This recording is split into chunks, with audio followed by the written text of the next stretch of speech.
Sokane m'appela, Moukaï s'est dit, voici le repas que Mouta te dit, t'envoie. Ce n'est pas la première fois. Ce n'est pas la première fois que Mouta te dit agit ainsi. Quand quelqu'un est en difficulté, quand quelqu'un est en danger, quand quelqu'un est menacé. On va dans 1 Roi, chapitre 18, au verset 1 à 4, toujours dans la Bible, il est dit, Mouta te dit s'adressa à Bé. Bé, c'est ce qu'on appelle dans les Bibles classiques, Élie le Tishbite, mais son vrai nom c'est Bé.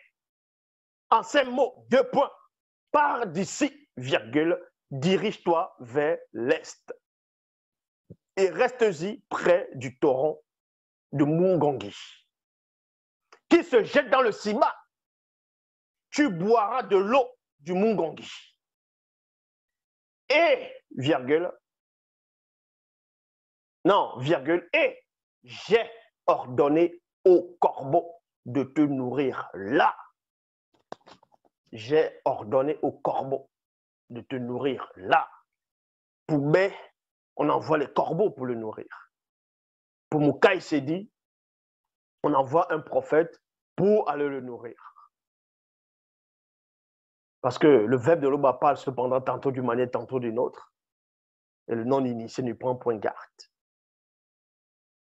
Le Moutapeda nous dit, fit ce que Moutate dit, lui avait dit, et alla s'établir près du torrent de Mungongi, qui se jette dans le Sima. Les corbeaux lui apportaient du pain et de la viande braisée. Il y a virgule ici. Matin et soir, le Moutapeda nous dit, buvait au torrent.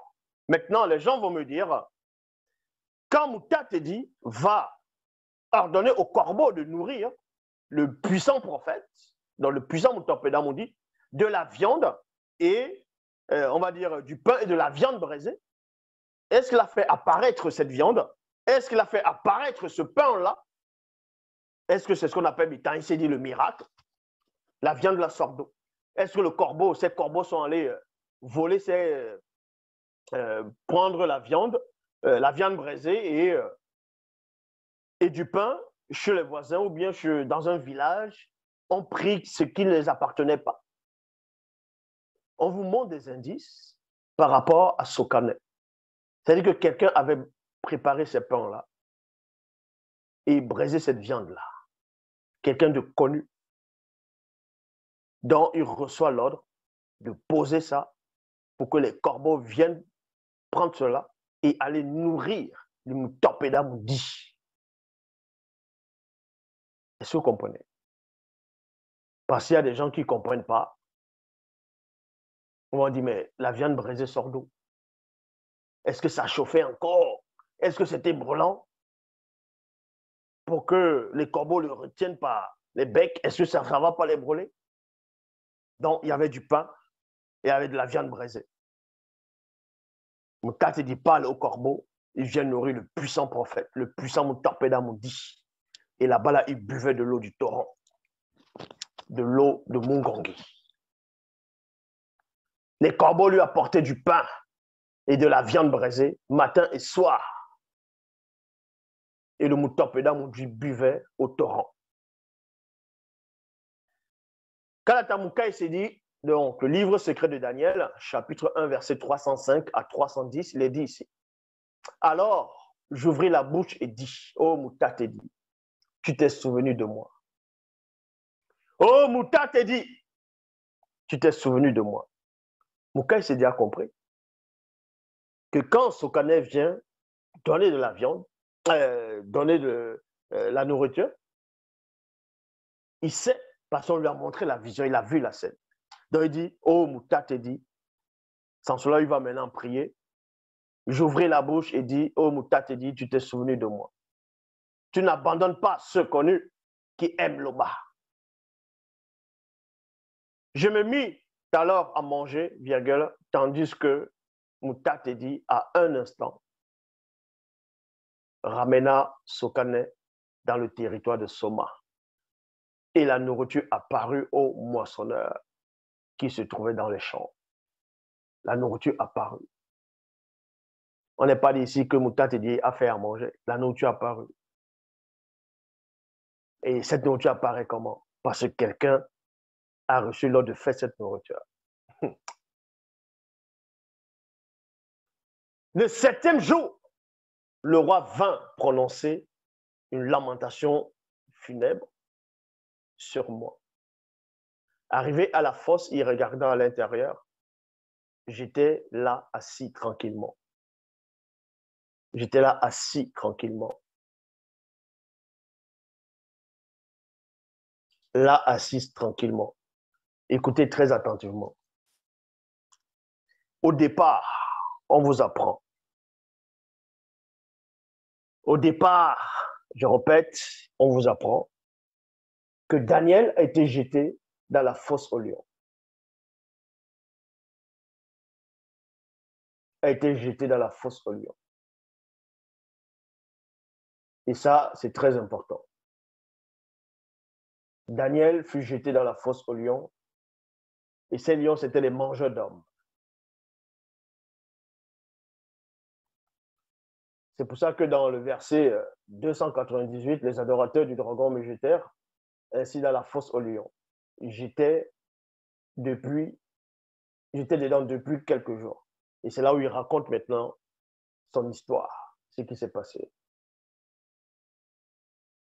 Et dans le verset 299, il est dit ici, « Or, il y avait dans la fosse 7 lions. 7 lions. Il y avait dans la fosse 7 lions. Et Moukaï s'est dit, a fait 7 jours dans la fosse. Il y avait 7 lions, et lui, il a fait 7 jours dans la fosse. C'est pour vous montrer que le grand temps des choses est au-dessus du temps. Ils ont mis 7 lions dedans. Moukaï s'est dit, n'a pas fait un jour, il a fait 7 jours, équivalent de 7 lions.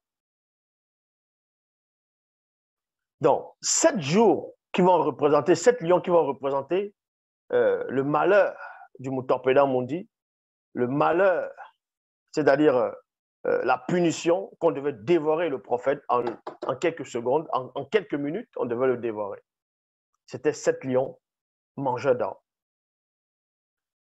Et c'est là où Moutantedi permet que Daniel fasse 7 jours dedans. 7 jours. Parce que les jours appartiennent à l'Oba. Un jour pour chaque lion. Pour vous montrer que les lions appartiennent à l'Oba. Toute chose que l'Oba a créée par la manifestation de sa volonté. Les animaux sont soumis à lui. Dans son verbe. Il est le maître du temps, de l'espace, des jours, des moments, des circonstances. Et c'est là où vous voyez, Daniel maintenant, quand il mange, il est rassasié, il est tranquille avec les lions. Il le sait. Parce qu'il a compris. Il est dans le calme. Il n'a plus peur. Les lions avaient faim. Mais en ce moment, les lions ne pensaient plus à la faim. Quand les lions viennent pour voir Daniel, les lions ne pensaient plus à la faim. Parce que quand les lions apparaissent comme ça, ils voient Daniel, ils ne peuvent pas le dévorer. Il y a quelque chose, il y a un bouclier, il y a l'aura qui empêche aux lions de sauter, malgré que les lions avaient faim. Parce qu'il y avait une protection. Il y avait une protection. Et on va encore aller plus loin. On va aller plus loin. Dans la révélation cachée, dans le secret. Il y a 7 lions. Et Daniel va faire 7 jours. Vu que les entités sont au-dessus du temps et de l'espace, et qui viennent dans le passé, qui est le présent, de ceux qui vivent la scène, donc chaque jour, un jour va représenter la naissance d'un lion. Un jour va représenter la naissance d'un lion. Donc 7 jours, équivalent à, c'est-à-dire 7 lions, il y a 7 jours. C'est-à-dire que quand les lions vont voir Daniel, ils connaissent déjà Daniel. Ils vont le connaître. Parce que ça représentait comme c'était le jour de naissance de chaque lion Donc Daniel les a vus. Ils ont vu Daniel, donc c'est comme s'ils le connaissaient déjà depuis. C'est pour ça qu'il fallait 7 jours, parce qu'il y avait 7 lions. Ça, c'est une révélation cachée. Donc, ils ne pourront même pas relater dans les torchons, dans les Bibles classiques. Je me mis tout à l'heure à manger, tandis que Mouta te dit en un instant, voilà, il a ramené Sokane dans le territoire de Soma. Dans le livre mystérieux, dans la face cachée de Bibel, Sokane lui-même, lui-même, il explique ce qui s'est passé aussi.